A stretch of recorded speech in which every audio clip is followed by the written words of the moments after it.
إلا الله سبحان الله والحمد لله ولا إله إلا الله والله أكبر سبحان الله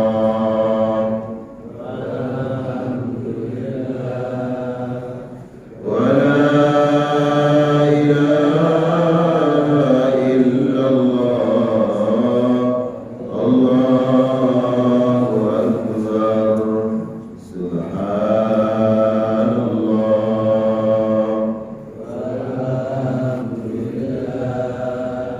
ولا إله إلا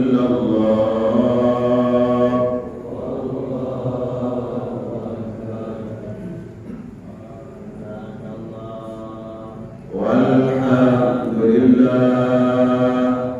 ولا إله إلا الله والله أكبر الحمد لله الذي بنعمته تتم الصالحات أشهد أن لا إله إلا الله وحده لا شريك له وأشهد أن محمدا عبده ورسوله أرسله الله بالهدى ودين الحق ليظهره على الدين كله وكفى بالله شهيدا اللهم صل وسلم وبارك وكرم وأنعم على نبينا ورسولنا وشفيعنا وإمامنا وقدوتنا محمد وعلى آله وأصحابه ومن سار على نهجه واستنى بسنته إلى يوم الدين أما بعد قال الله تعالى في محكم تنزيله وهو أصدق القائلين أعوذ بالله من الشيطان الرجيم قالوا سبحانك لا علم لنا إلا ما علمتنا إنك أنت العليم الحكيم اللهم علمنا ما ينفعنا وانفعنا بما علمتنا وزدنا علما وأصلح لنا شؤوننا كلها ولا تكلنا إلى أنفسنا طرفة عين آمين يا الله يا رب العالمين. Para jemaah sekalian, jamaah salat subuh, jamaah majelis zikir, majelis ilmu yang Allah muliakan. Bersyukur kepada Allah Subhanahu wa taala kita masih diberikan nikmat sehat wal afiyah, nikmat istiqamah, diberikan nikmat kehidupan yang merupakan amanah Allah Subhanahu wa taala. Semoga dengan syukur kita atas nikmat yang Allah berikan ditambah oleh Allah Subhanahu wa taala nikmat-nikmat yang lainnya yang menghantarkan kita untuk menjadi hamba yang terbaik di sisi Allah Subhanahu wa taala. Amin. Selawat dan salam kita sampaikan kepada Rasul yang mulia Nabi Muhammad sallallahu alaihi wasallam, kepada keluarga dan seluruh sahabat beliau, kemudian tabi'in, tabi'ut tabi'in.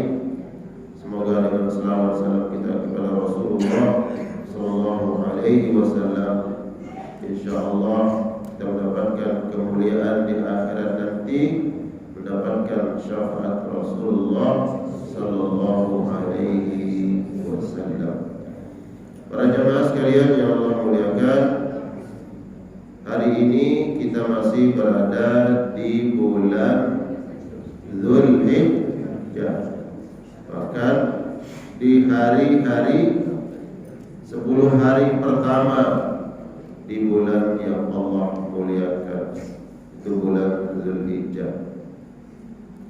Tentu ketika Allah Subhanahu wa taala mempertemukan kita dengan waktu yang mulia, hari yang mulia, bulan yang mulia, tahun yang mulia, ada kehendak Allah Subhanahu wa taala agar kita semua memanfaatkan, mengambil kesempatan, tidak menyia-nyiakan waktu, hari, bulan, tahun yang Allah muliakan, melainkan pada momentum-momentum itu kita pergunakan untuk mendulang kebaikan, memperbanyak amal saleh, mendapatkan pahala, dan dengan itu Allah bebaskan kita semua insyaallah dari siksa api neraka.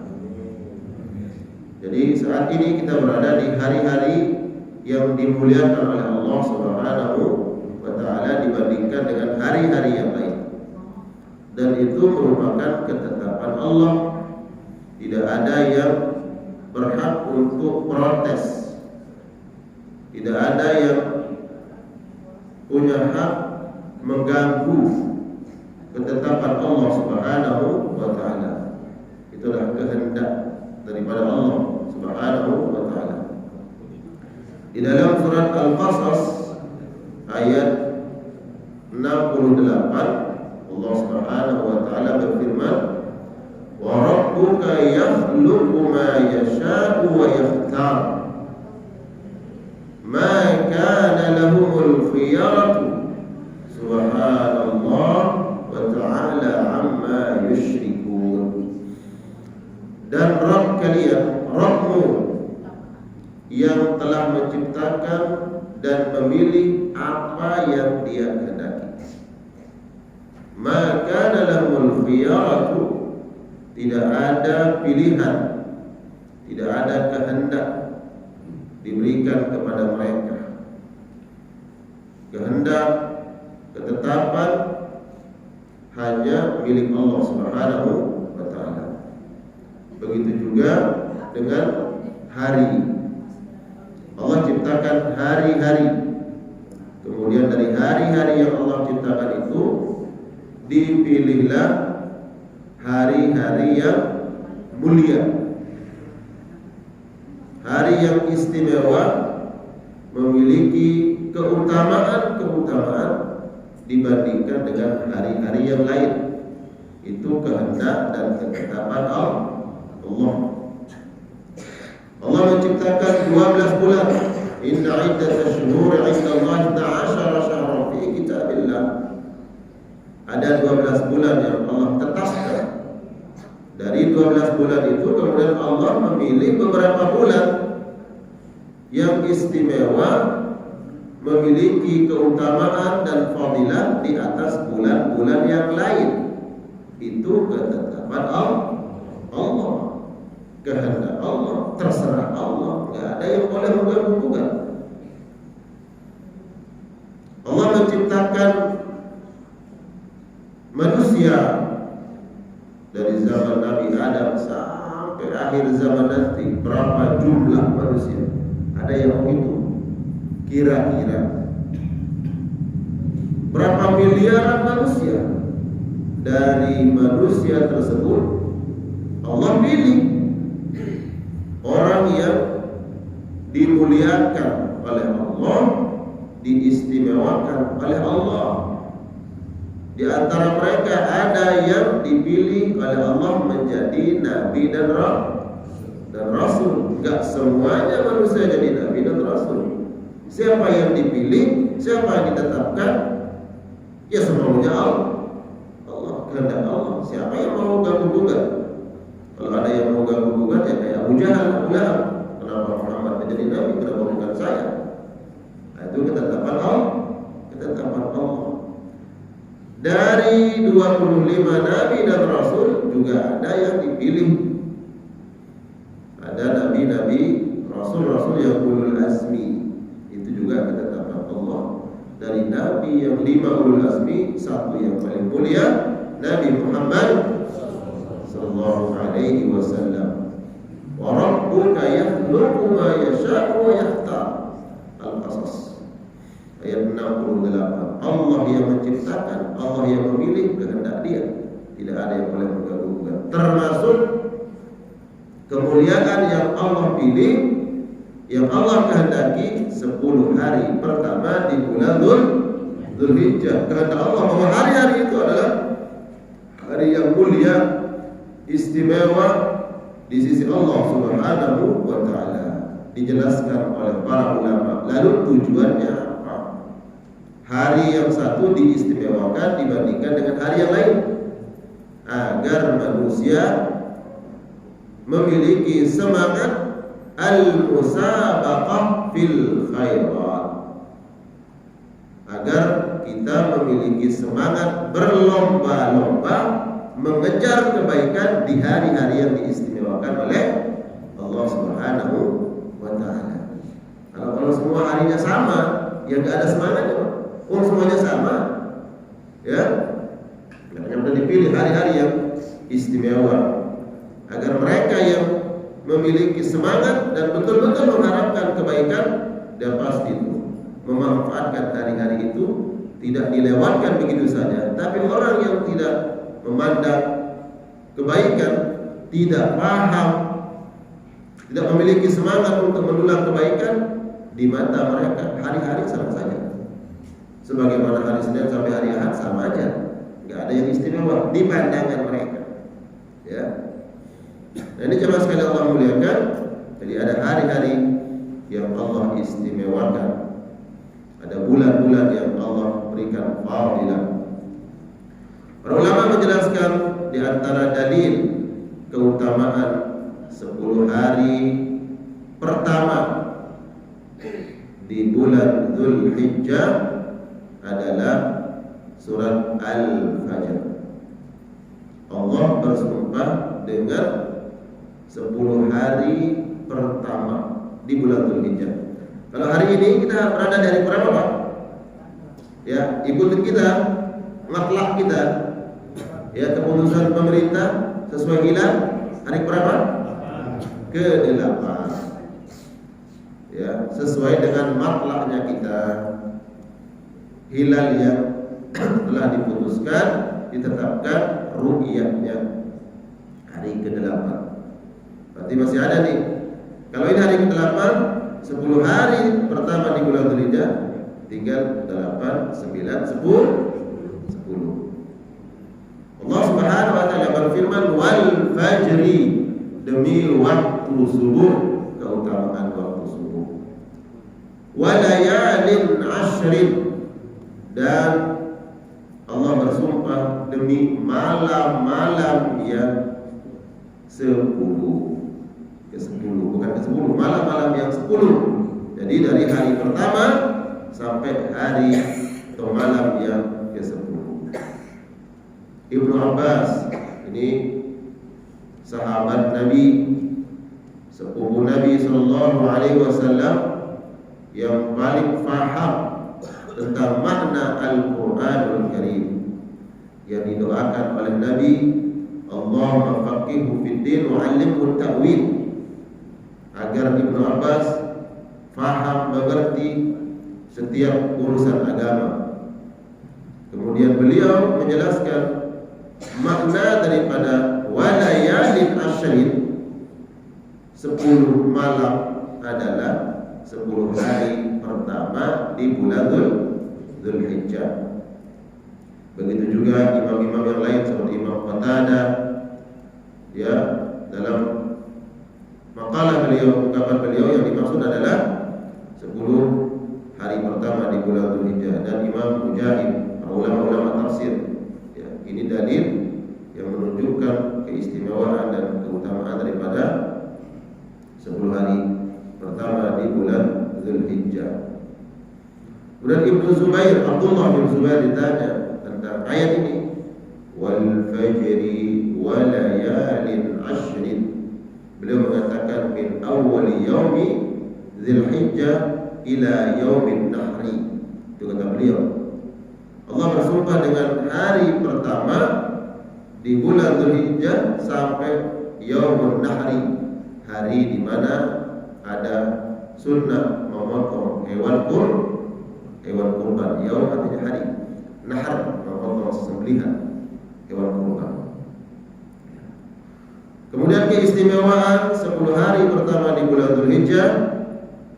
Sahabat Ibnu Abbas radhiyallahu taala anhuma meriwayatkan, qala Rasulullah sallallahu alaihi wasallam, bahwa Nabi bersabda, ma min ayyamin al-amalu shalih fiha ahabbu ila Allah min hadhil ayyam. Tidak ada hari-hari yang amal saleh lebih dicintai oleh Allah Subhanahu wa taala dilakukan dibandingkan dengan hari-hari ini. Yang dimaksud oleh Nabi dengan hari-hari ini adalah 10 hari pertama di bulan Dzulhijjah. Heran para sahabat dulu, kok nggak ada hari yang lain yang lebih istimewa? Lalu penyebabnya apa nih? Ditanya oleh Rasulullah, bagaimana dengan amalan yang jihad, membela agama Allah, berjuang untuk menegakkan kalimat Allah? Dijawab oleh Nabi, walal jihad. Begitu juga jihad tidak mampu mengimbangi pahala orang yang melakukan amal saleh di hari-hari pertama ini. Padahal jihad memang kita tahu ya, puncak pengorbanan dalam membela agama itu adalah jihad, karena membawa harta, kemudian mengorbankan nyawa. Ditanya oleh para sahabat, bagaimana dengan jihad ya Rasulullah? Kata Nabi, illa rajulun kharaja binafsihi wa malihi wa lam yarji bidzalika min syai'.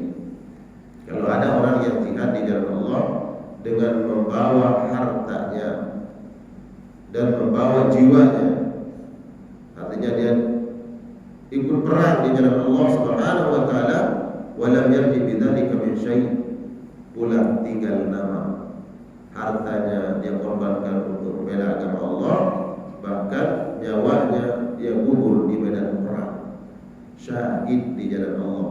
Kalau ada orang yang seperti itu, inilah yang bisa mengimbangi, menandingi amal soleh yang dilakukan oleh seorang hamba di hari-hari pertama di bulan Dzulhijjah. Luar biasa ya. Padahal kalau kita melihat kesempatan ya, untuk kita melakukan kebaikan, terbuka seluruh amal kebaikan, baik yang wajibnya ataupun yang sunnahnya. Baca Quran, nggak ada rintangannya, Pak.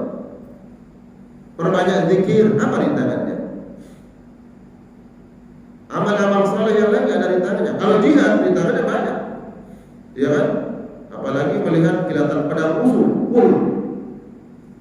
syahid di jalan Allah, ya, taruhannya nyawa. Tapi kalau mengerjakan amal saleh di hari-hari pertama di bulan Dzulhijjah, mudah. Ya. Semua diberikan kesempatan. Duduk sambil zikir, butuh modal enggak, Pak? Ya, duduk sambil zikir, butuh modal tidak? Enggak butuh modal. Ya. Datang ke masjid, betul-betul menjaga hari-hari yang ke-10 ini, tidak ada waktu sholat yang tertinggal melainkan berjamaah. Kira-kira butuh modal, Pak? Hah? Enggak kan? Kalau butuh modal ya, yang modal melawan hawa nafsu. Baca Quran, sholat duha, qiyamul lail, apalagi Pak? Biar kita sebut nih, nanti kita amalkan di hari-hari ini. Puasa, nanti kita sebutkan. Sedekah, baru butuh modal. Kemudian menyembelih hewan kurban, butuh modal. Tapi amalan-amalan yang lain, seandainya tidak diberikan kemampuan untuk memotong hewan kurban di hari ke-10, tidak ada harta untuk bersedekah, berinfak, masih ada amal-amal yang lain. tilawatul Quran, berzikir, tahlil, takbir, tahmid. Yang Rasul katakan dalam hadis yang lain, ya, redaksinya berbeda lewat jalur Ibnu Abbas juga Nabi mengatakan fa'akthiru fihinna secara khusus, maka perbanyaklah di hari-hari itu, di hari 1, 2, 3 sampai hari ke-10. Fa'akthiru fihinna at-tahlil, perbanyak zikir, tahlil. Apa itu? La ilaha illallah. Wat tahmid, dan tahmid alhamdulillah. Wat takbir, Allahu akbar. Kemudian dalam takbir itu semua masuk. Allahu akbar, Allahu akbar, Allahu akbar. Itu takbir. La ilaha illallah, Allahu akbar. Itu ada tahlil, ada takbir. Allahu akbar, walillahil, itu ada takbir. Udah ini aja redaksi yang kita baca. Allahu akbar, Allahu akbar, Allahu akbar. La ilaha illallah, wallahu akbar, Allahu akbar, walillahil hamd. Sudahnya dulu para salaf itu membaca takbir ini mulai sejak kapan? Ketika melihat hilal tanggal 1 bulan Dzulhijjah, udah mulai takbiran. Maka mereka ke pasar-pasar tuh, ya, memperbanyak tahlil, takbir dan tahmid dari hari pertama di bulan Dzulhijjah. Ya, kemudian syiar itu semakin digaungkan ketika hari ke-10. Esoknya disunahkan melaksanakan sholat Idul Adha, barulah kemudian syiar itu makin disiarkan, ya, takbir. Karena memang takbir ada yang takbir mutlak. Takbir mutlak artinya bebas, dilakukan kapan saja, di mana saja, kecuali di tempat-tempat yang dilarang untuk menyebut dan mengagungkan nama Allah, di tempat-tempat yang kotor, di kamar mandi yang memang tidak layak untuk menyebut zikrullah, nama Allah. Selain itu silakan kapan saja, di mana saja. Ini takbir yang mutlak. Makanya amalannya oleh para salaf dulu, takbir mutlak ini semenjak mereka melihat hilal tanggal 1 di bulan Dzulhijjah, mereka sudah takbir mutlak. Disebutkan bahkan mereka ke pasar-pasar, ya, sambil berniaga, berjualan, beraktivitas, lisan mereka tidak kering menyebut nama Allah. Itu menunjukkan ini istimewa di hari, ya, dibandingkan dengan hari-hari yang lain. Mereka kalau jualan, berniaga di pasar-pasar, di kebun-kebun, mereka sedang melakukan pekerjaan. Agar hari-hari ini berbeda dengan hari-hari yang lain, mereka perbanyak takbir. Dan ini satu-satunya hari-hari yang diperbanyak takbir, tahmid dan tahlil. Ya kan? Kalau di bulan Ramadan, kapan kita perbanyak takbir? Ya, ketika melihat hilal tanggal 1 bulan Syawal, melihat hilal, di situ takbir. Kalau di 10 hari pertama di bulan Dzulhijjah, mulai hari pertama itu sudah disunahkan memperbanyak takbir. Ini takbir yang mutlak, ya, takbir mutlak, di mana saja, kapan saja. Kemudian nanti ada takbir yang muqayyad, yang terikat dengan sesuatu, itu disebut muqayyad. Kapan takbir muqayyad? Takbir muqayyad pertama disebutkan di hari ke-10, ya, di hari ke-10 saat seseorang mulai melaksanakan, ya, sholat Idul Adha. Fajar di hari ke-10 selesai sholat, mulai selesai sholat subuh itu takbir, ya, sampai hari tasyrik. Setiap selesai salat fardu. Ini disebut dengan takbir muqayyad. Jadi sampai hari tasyrik. Ya.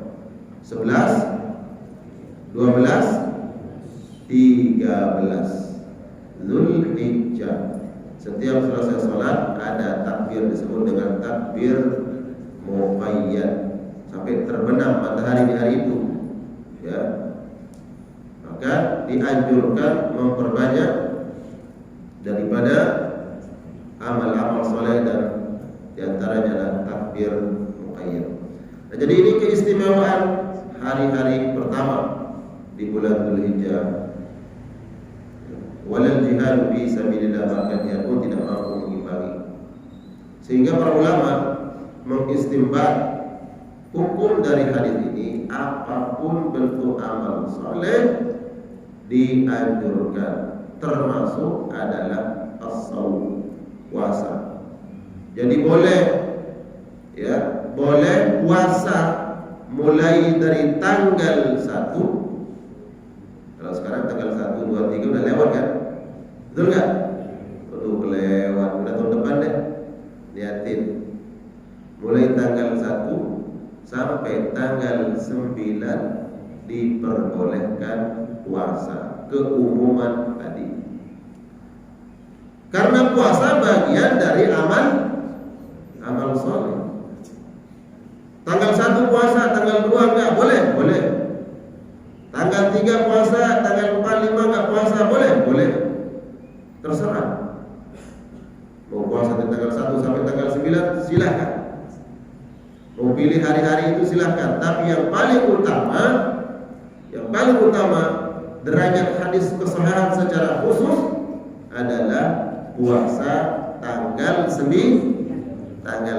Sepakat gak nih? Kita tanggal 9 yang ikuti hilal kita.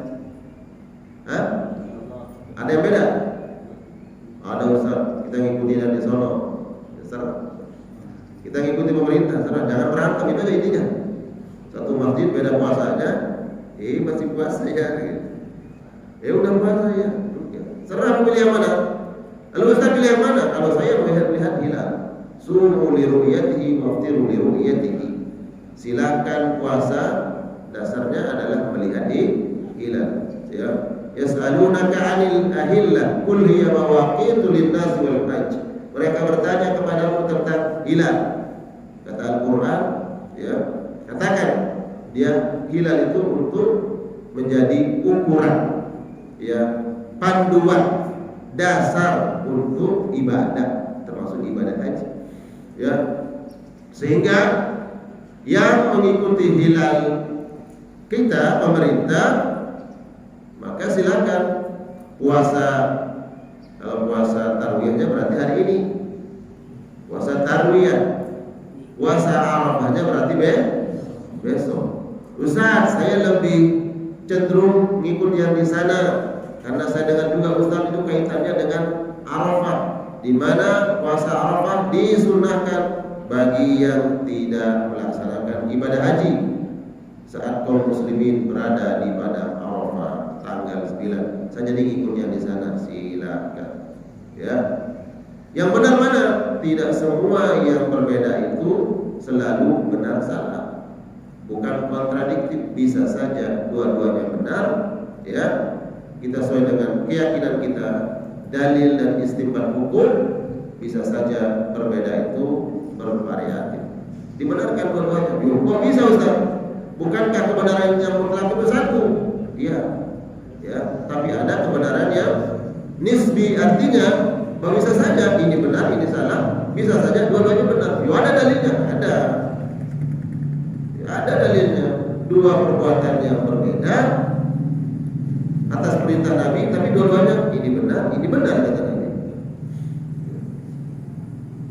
Contoh dulu, ya, setelah terjadi penguasaan terhadap Makkah oleh Nabi SAW, Nabi perintahkan kepada Madinah, ya, setelah Nabi menguasai Madinah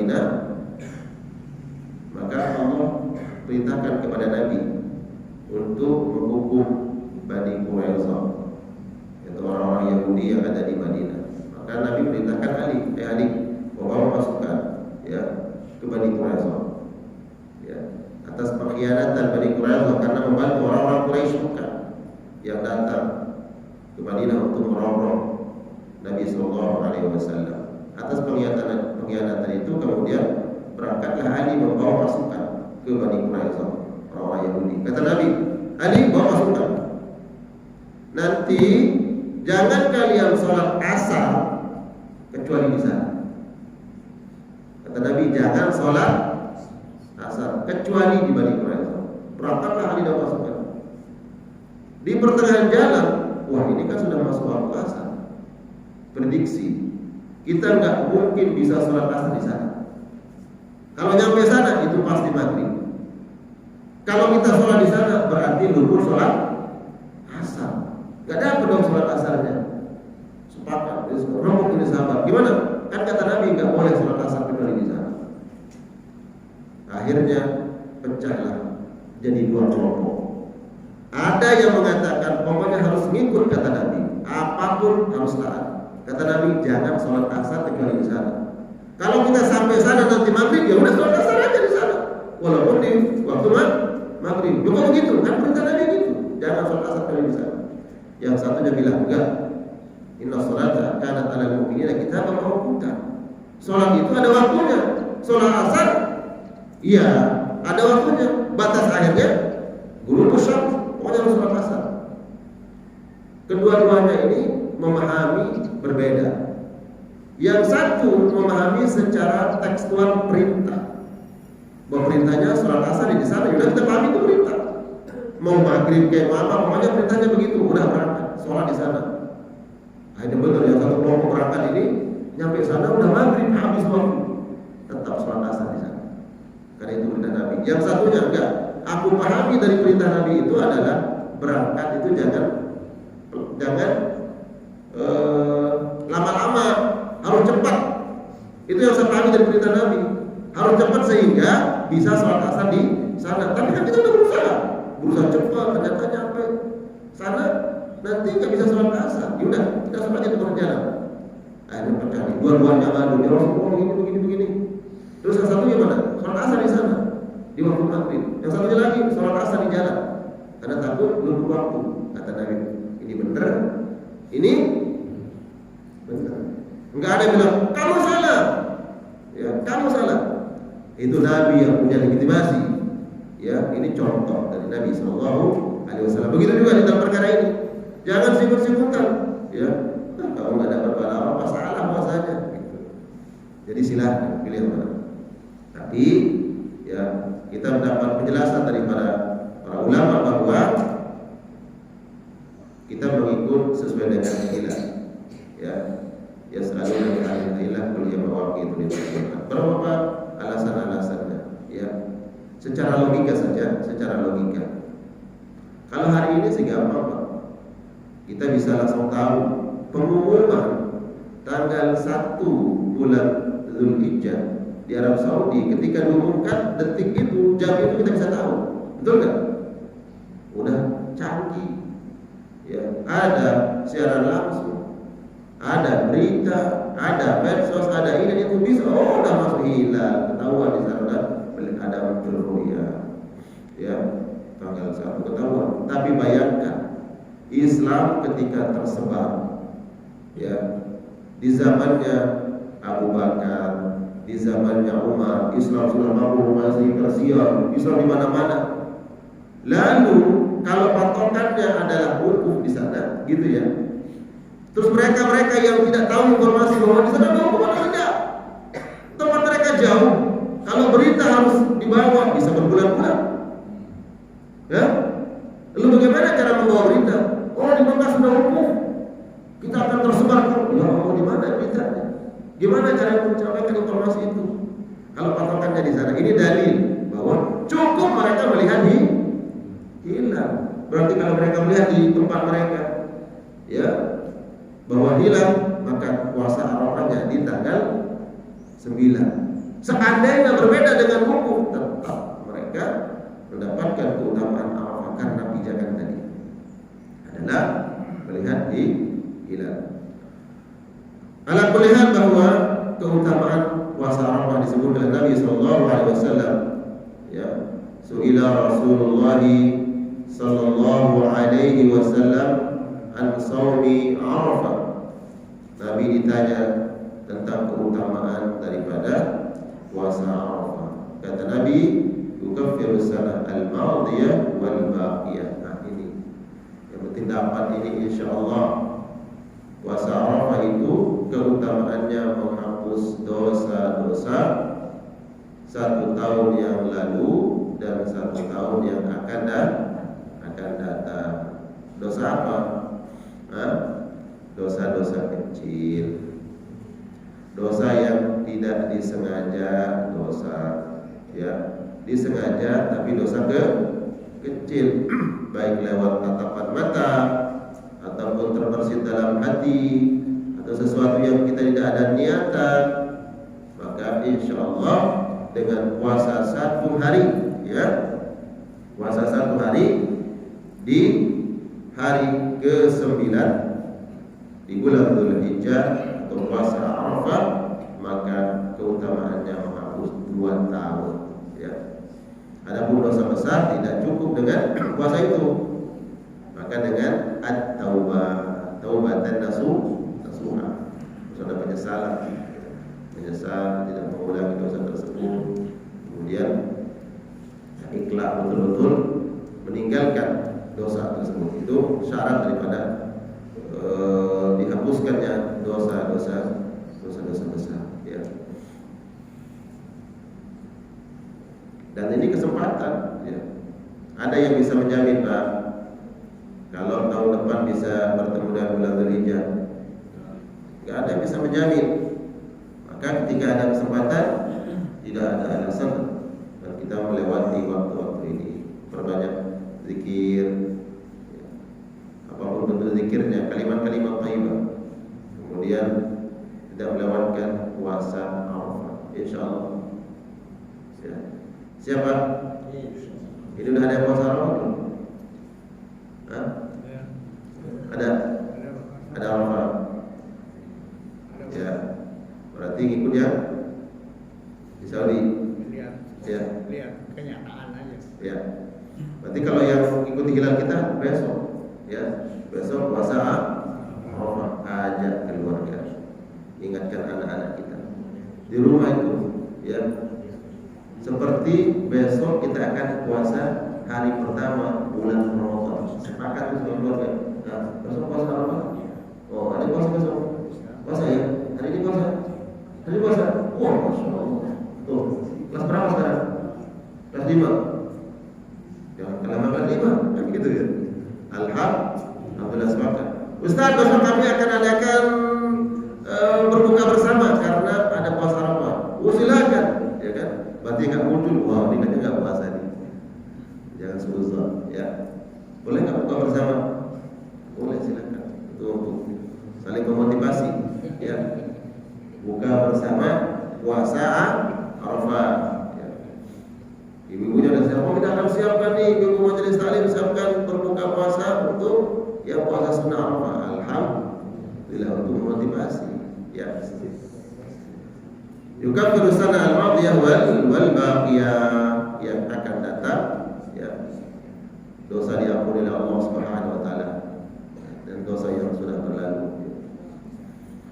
Dalam hadis yang diriwayatkan oleh Ummul Mukminin Aisyah radhiyallahu taala anha, qala Rasulullah sallallahu alaihi wasallam, keutamaan daripada hari Arafah. Hari Arafah, ya. Berarti hari itu tetap tanggal 9. Ya, tetap tanggal 9. Nanti kita jelaskan hadis ini. Kata Nabi, "Ma min yaumin aktsar min an ya'tiqallahu fihi 'abdan minan nar min yaumi Arafah." Tidak ada hari di mana hamba-hamba Allah banyak dibebaskan oleh Allah Subhanahu wa taala dari siksa api neraka. Di hari Arafah. Tidak ada hari yang manusia banyak dibebaskan oleh Allah Subhanahu wa taala dari api neraka dibandingkan hari Arafah. Nah, lalu hari Arafah ini apakah ikut tempat tadi atau ngikutin waktu? Ya. Pendapat yang pertama tadi mengikuti waktu tetap tanggal 9. Bahwa tanggal 9 itu adalah di mana Allah Subhanahu wa taala membebaskan manusia dari siksa api neraka. Keistimewaan bagi mereka yang melaksanakan ibadah haji dan wukuf di padang Arafah, dalam hadis yang lain disebutkan ya oleh Nabi sallallahu alaihi wasallam, yubahi bihimul malaikah. Allah membanggakan mereka yang sedang berada di padang Arafah, puncak haji, wukuf di sana. Malaikat menyaksikan mereka dan Allah menyebut hamba-hambanya di hadapan malaikat. Lihat tuh hamba, mereka datang, labbaik Allahumma labbaik, ya, labbaik la syarika laka labbaik, innal hamda wan ni'mata laka wal mulk la syarika lak. Dibanggakan oleh Allah para jemaah haji yang berada di padang Arafah di tanggal 9 bulan Dzulhijjah. Dan Allah bertanya, wa ma aradu haula, apa yang mereka inginkan? Apa yang diinginkan oleh seorang hamba? Disitulah kemudian dalam hadis yang lain dijelaskan Nabi, perbanyak doa agar Allah bebaskan dari siksa api neraka. Itu doa, ya. Di sana agar Allah bebaskan dari siksa api neraka. Ya, mudah-mudahan semuanya insyaallah yang sudah berhaji dipanggil lagi oleh Allah untuk melaksanakan ibadah haji. Amin. Yang belum berhaji dipanggil oleh Allah melaksanakan ibadah haji wukuf di padang Arafah bersama jutaan kaum muslimin. Amin.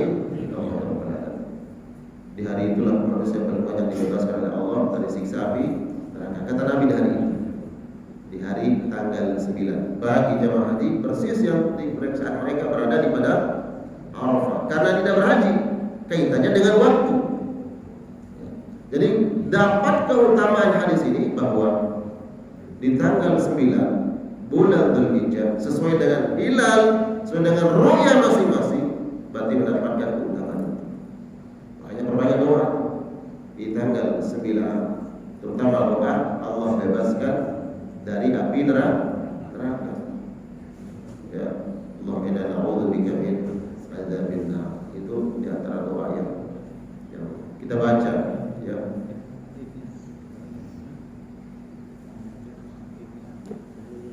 Disebutkan keutamaan 10 hari pertama di bulan Dzulhijjah ini melebihi, ya, disebutkan melebihi 10 hari terakhir di bulan Ramadan. Ya, keutamaannya.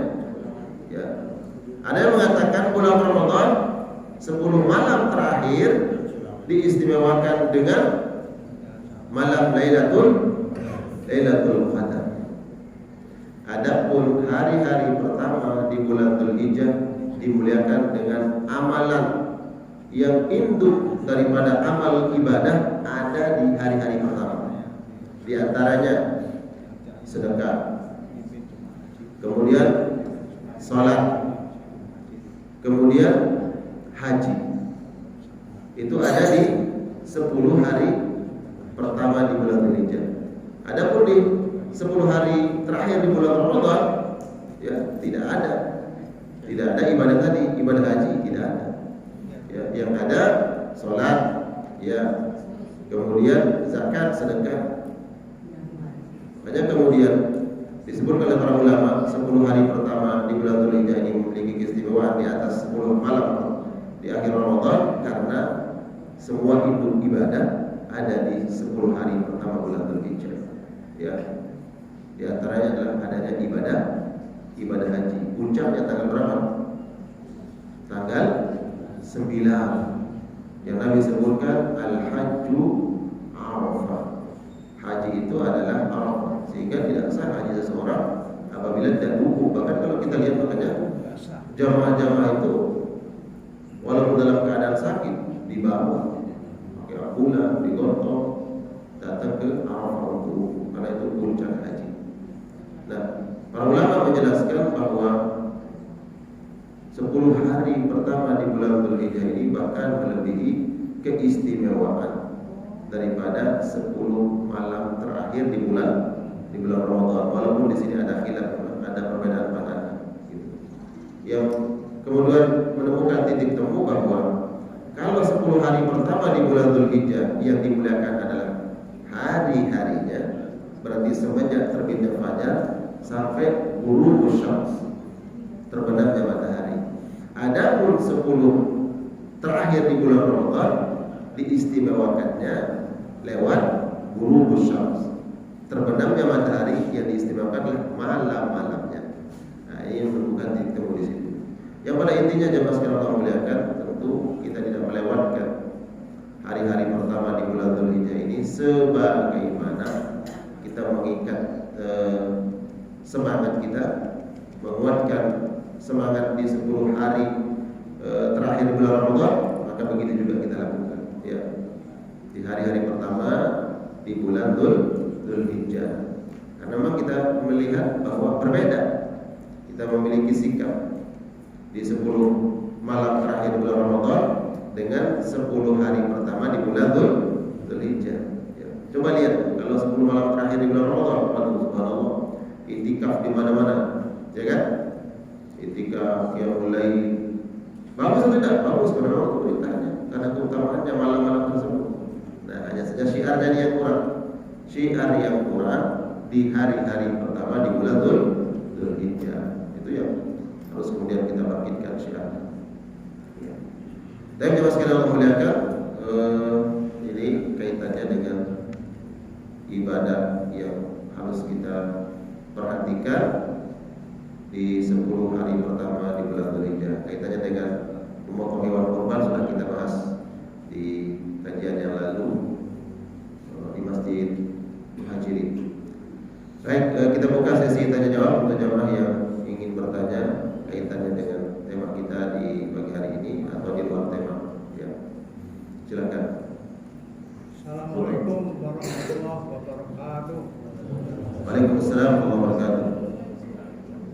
Pak mau menanyakan Ya. mengenai amalan-amalan yang menghormati, amalan-amalan yang soleh untuk menghormati orang yang sedang wukuf di Arafah. Ya. Dan yang kedua, apakah orang yang sudah melakukan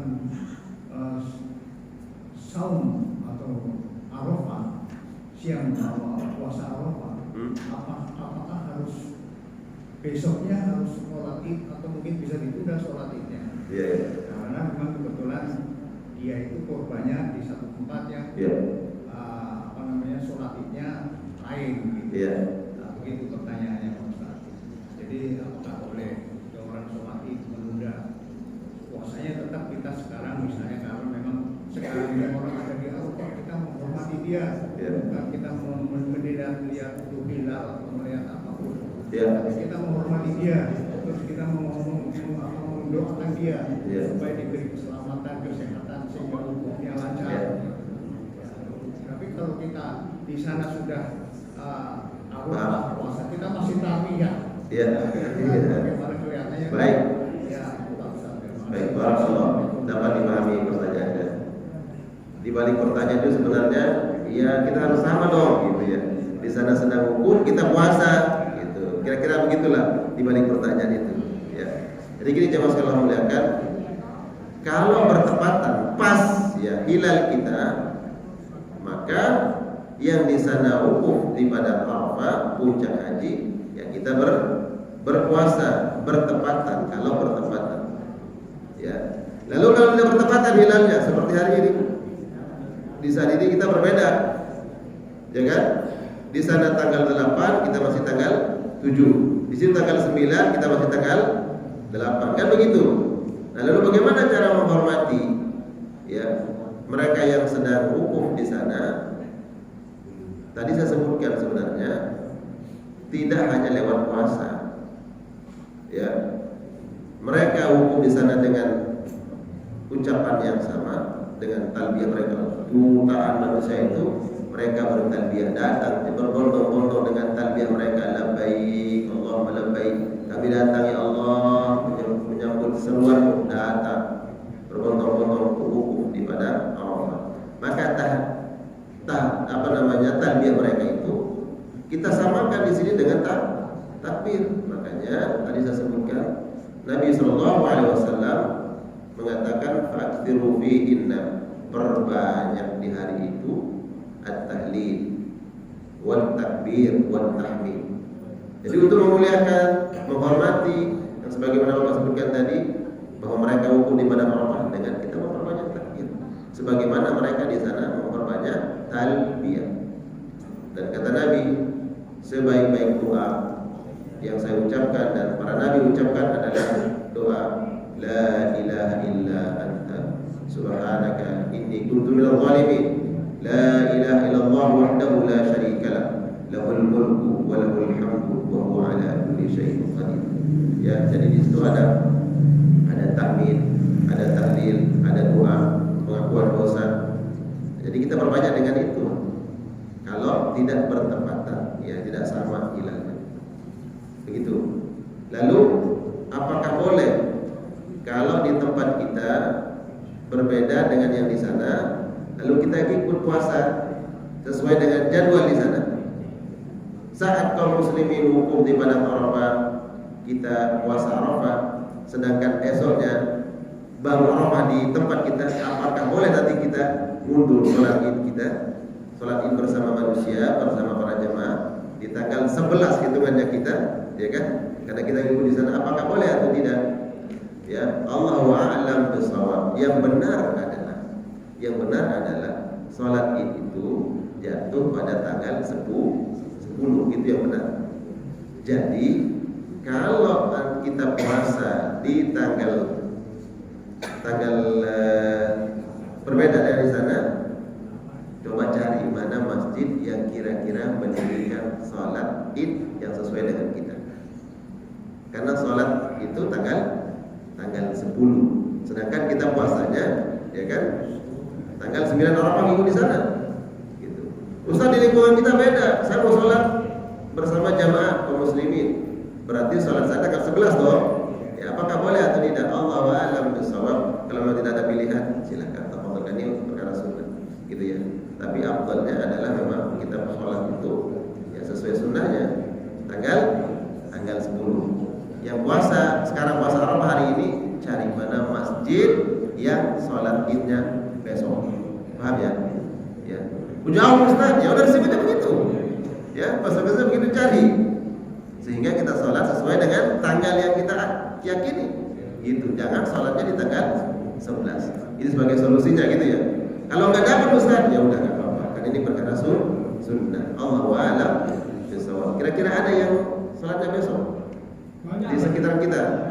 Ya udah, berarti yang orang hari ini puasa, sholatnya cari itu.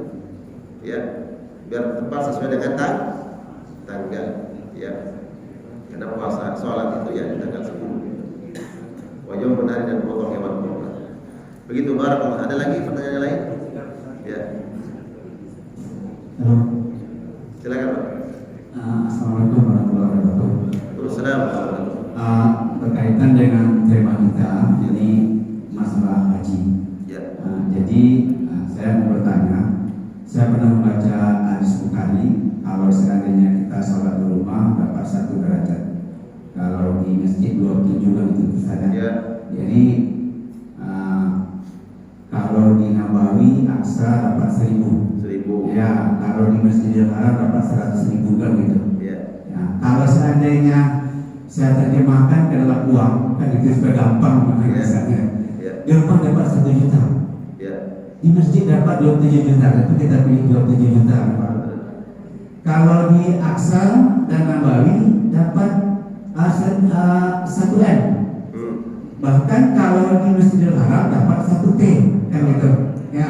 Jadi orang yang tahu ilmunya, pasti orang akan berlomba-lomba. Apalagi bapak-bapak sini kalau ada uang pasti kepingin sholat di Masjidil Haram terus. Ya, di mana-mana insyaallah. Iya, jadi karena Allah sudah menciptakan bahwa ada tempat-tempat yang istimewa gitu. Jadi yang saya tanyakan, orang yang sudah menata haji ini sudah berpuluh-puluh tahun lalu di Indonesia ini kan lama, bahkan dia meninggal malah sebelum berangkat haji, padahal orang itu tahu ilmunya. bahwa saya akan salat di Masjidil Haram sekian pahalanya itu. Bahkan kalau kita bagi dengan tahun 365, saya menghitungnya itu satu hari salat di Masjidil Haram itu sama dengan 273 tahun salat di rumah. Bayangkan ya, 273 tahun Ustaz. Kalau saya bagi dengan matematik ya. Nah, jadi bagaimana itu orang yang tidak berangkat haji padahal dia sudah mendaftar? Itu satu. Kemudian orang yang ditakdirkan oleh Allah, kan tadi bicara masalah takdir. Ditakdirkan dia orang Islam, tapi dia dalam keadaan miskin terus. Padahal dia tahu ilmunya, tidak sempat dia untuk pergi ke Mekah.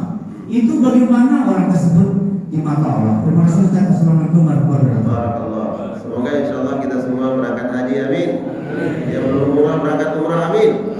Saya sudah semua ya, insyaallah. Yang belum, saya belum Ustaz. Insyaallah berangkat sama saya. Ya tapi bayar. Sudah berangkat sama saya, bayar sendiri, insyaallah. Gitu. Ini berarti kaitannya dengan istita'ah. Ya, istita'ah, kemampuan. Ada orang yang sudah daftar puluhan tahun tapi belum berangkat, bahkan sampai meninggal tadi. Ya, walillahi 'alan nasi hajjul baiti man istata'a ilaihi sabila wa man kafara fa innallaha ghaniyyun 'anil 'alamin. Dan Allah fardukan, Allah wajibkan bagi manusia. Kata manusia di sini maknanya orang-orang beriman. Hajjul bait, untuk datang ke Baitullah, baik melaksanakan ibadah haji ataupun melaksanakan ibadah umrah. Man istata ilaihi sabila, yang diberikan kemampuan oleh Allah. Kemampuan itu satu, kemampuan dalam segi materi. Dia punya uang. Ya. Kalau dulu ya, dia punya kendaraan. Di zaman dulu nggak perlu beli tiket. Ya, yang penting ada unta,